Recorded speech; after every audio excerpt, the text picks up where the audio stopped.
Mainit na balita. Ngayon, ang malinaw dito, nag-apologize siya at sinabi niyang it was an honest mistake. Okay. So, yun siguro yung dapat na pinroses nila dyan.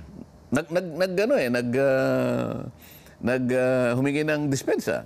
Opo. So, pag hingi mo ng dispensa at pagkatapos nandun siya, pinresenta niya yung sarili niya, para sa akin, nawala yung elemento ng disrespect. Okay, doon sa punto na tumitira si Harry Roque kanya, minamalay niya yung Congress. Alam mo, dalawa yung katauhan ni Harry Roque. Isang abogado at saka isang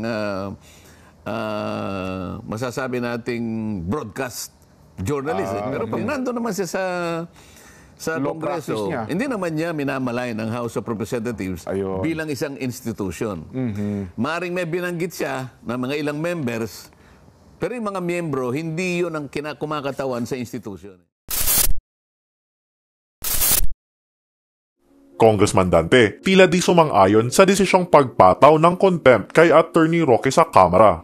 Maraming ang nagulat nang mapatawan si Attorney Harry Roque na makontempt sa nangyaring pagdinig ng Quad Committee dahil nga sa di umano'y pagsisinungaling nito sa mga mambabatas nang hindi ito sumipot dahil nga meron di umano itong dinalawang hearing, ngunit sa panguusig nga ng kanyang dating estudyante at inaanak na si Congressman Ron Salo ay nalaman na wala palang hearing sa araw na iyon kaya't ang isyong ito ay napalaki na nagresulta sa kanyang pagkakakontempt ng 24 oras. Tulad nga ng dati ay nagbigay ng kanyang walang pinapanigang opinyon ang isa sa mga veteranong mambabatas at mahusay na abogadong kasapi ng Kamara na si Congressman Rodante Marcoleta patungkol sa isyong ito. Napag-alaman nga na di umano ay inamin naman pala ni Attorney Roque ang kanyang pagkakamali at humingi nga di umano ito ng paumanhin sa harap ng Quad Committee dala daw ng napakaraming schedule dahil nga bukod sa pagiging abogado ay isa din pala itong media practitioner o journalist kaya't nung punto di umano na umamin ito sa pagkakamali niya ay dapat sigurong nabigyan pa ito ng pagkakataon dahil wala di umanong ipinakitang pagwawalang respeto sa komite kahit nga siya pa ang isa sa mga pangunahing pakay sa investigasyon nila.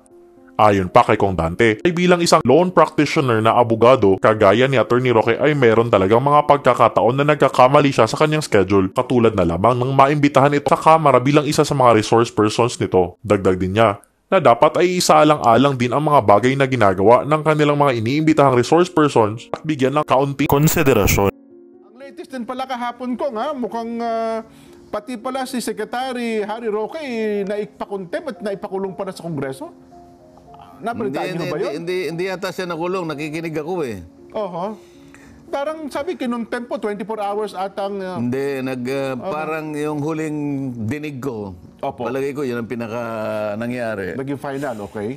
E de, ikukulong siya ng 24 hours. Opo. Huwag muna natin pag-usapan kung tama yun o hindi. Opo, basta yun po. Yun sa punto na yun. Pinag-uusapan natin kung nakulong o hindi. Opo. Oho. E de, ang sabi ni Chairman Barbers, isa yung pinakapinunong chairman, 4 na chairman yun eh. Opo, dangerous drugs. Opo. Dangerous drugs, public accounts, Human public rights. order, human rights. Yes po, oo. Pero napag-usapan nila na ang lead committee na mag-chair si Kong Barbers. Kong Ace Barbers. Yes po. Okay, so sabi niya, sige, sabi niya, gayong napagbutuhan na natin na bibigyan natin ng detention period si Attorney Roque. Opo. 24 hours ang pagkakulong. Opo. Kasi yun ang kanyang pasya. Nag-motion for reconsideration ngayon. May nag-motion. Okay. Si Attorney Harry mismo. Si Harry Roque. Oo. Tama naman yun dahil may karapatan naman siyang magpa-reconsider nung hatol na ibinigay sa kanya.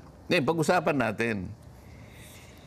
Talaga bang dapat siyang makontempt? Yan ang siguro yung dapat nating pag-usapan, Jen. Natawa nga ako, Kong, kasi yung dating nire-represent niya na grupo, yun pa mismo nagpa-contempt sa kanya, yung Kabayan Party List. Si Kong Ron. Si Attorney Roque kasi nagsilbering congressman sa ilalim ng Kabayan Party List. Kabayan Party List. Kasama niya si Congressman Ron Salo. Ron Salo, yung dalawang yun, magkabati dati. Opo, tama kayo. Kasi si Harry Roque, estudyante niya si Kong Ron Salo. Ron Salo. Bukod sa inaanak pa niya yata yun. Ganon. O di, magkasama sila sa iisang party list, ano? Opo.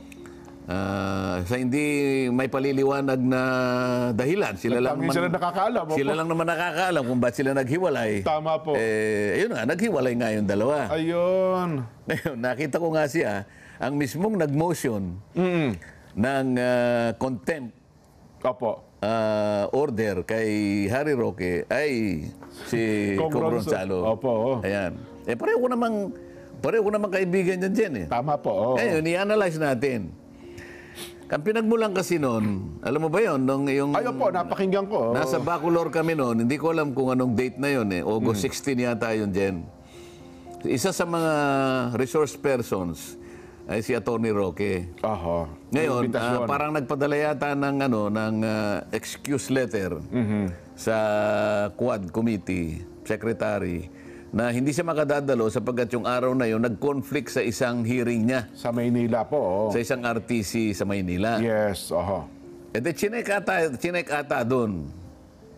Nagkaroon ng certificate, nag-issue ng certification yung RTC na binanggit ni Atty. Roque na siya merong hearing. Aha. Wala naman daw. So, negative. Wala pala siyang hearing. Yun ata yung pinagmulan. Sabi niya ganon, sabi ni...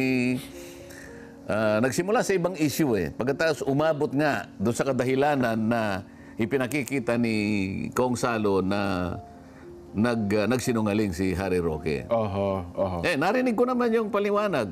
Narinig mo siguro, di ba? Yes po. Ano ba sabi niya? Sabi niya, nagkaroon lang anya ng conflict. Akala ko kasi anya, walang hearing ang Kongreso ng Biyernes. Nagkataon pala, Biyernes pala, kaya inisip niya ay hindi Friday yung pagdinig ng Quadcom Kong. At nagkaroon nga rin ng conflict doon sa kanyang nauna pang schedule. Yung parang sa dinig ko, yung schedule niya nga, Webis yata yun eh. Webis naman yung ano eh, di ba? Opo, yung hearing. Hindi, Biyernes yung hearing. Tama. Ngayon, ang pagkakaakala niya raw, kasi nga naging congressman yan, wala naman kami talagang pasok pagka Biyernes. Pagka Friday po. So iniisip niya na baka Webis yun. At yung Webis na yun, ang magkaka-conflict dun sa kanyang Hearing. So naipagkamali niya. Sabi naman niya, ang maganda sa kanya, ang sinabi niya, nag-apologize siya, Jen. Ayun, humingi ng I apologize, Your Honor. I think it was an honest mistake. Doon sa punto na yon, kung honest mistake yon, ako pwede ko siyang katigan doon, Jen. Okay. Pwedeng mapaniwala niya ako doon. Alam mo kung bakit? Opo. Lalong-lalo na sa isang abogado na tinatawag na single practitioner.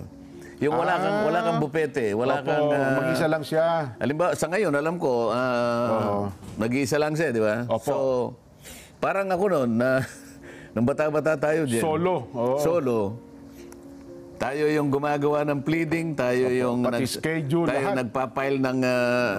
Gagawa ka ng pleading, ikaw magpapile. Kung minsan naman, dahil kulang ka sa panahon, ipapile mo sa pagitan ng korte, Opo. ay sa pagitan ng postal office. Papadala. Ako pa yung magano sa postal. Pagpupunta ka sa korte, ako yung driver. So, ako na yung driver, ako pa yung talagang mahirap 'yon. Totoo So, po. nagkakaroon talaga ng pagkakataon na magkamali ka sa scheduling eh. Lalong-lalo na kung pare-parehong nangangailangan ng pagdinig yung lahat ng kasong inahawakan mo. Nangyayari talaga na nakukumpuse ka sa nagkakaroon ng yung schedule. ng schedule. Kaya maring nagkamali siya doon. Opo. Ngayon, ang malinaw dito, nag-apologize siya at sinabi niya it was an honest mistake. Okay. So, yun siguro yung dapat na pinroses nila dyan.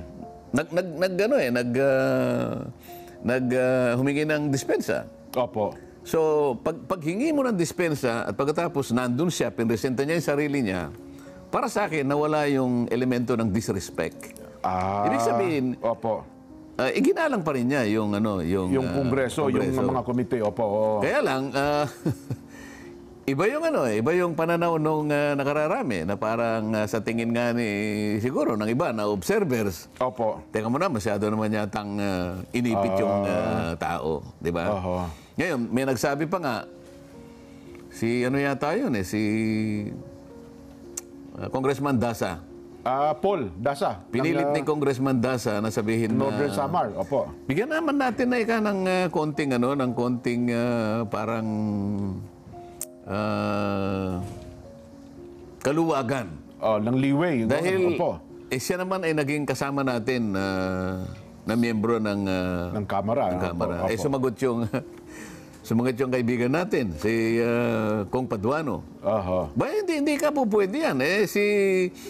Si Governor Mamba, kasama rin natin dito. Oo nga naman. Pero pinatawan pa rin natin siya ng contempt. Oho. So kapag hindi rin natin pinatawan ng contempt ito, parang namimili tayo. Ba, tama. Pwede, may punto din naman, opo. Pero nakalimutan naman ni Kong Paduano, iba naman ang kaso ni Ni Kong Mamba. Ni Kong Mamba. Ni Governor Mamba, opo. Si Governor Mamba. Binigyan namin siya ng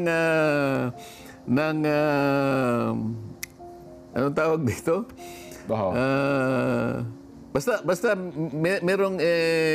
merong inisyu yung komite. Binigyan nyo ng pagkakataon para... opo, sagutin mo itong sagutin po yung, opo. nag-issue ng show cause order Opo. ang komite. Hindi niya sinagot. Oho. At nung sinagot niya, napilitan na lang kung hindi pa siya talaga kinuha ng Sergeant at Arms.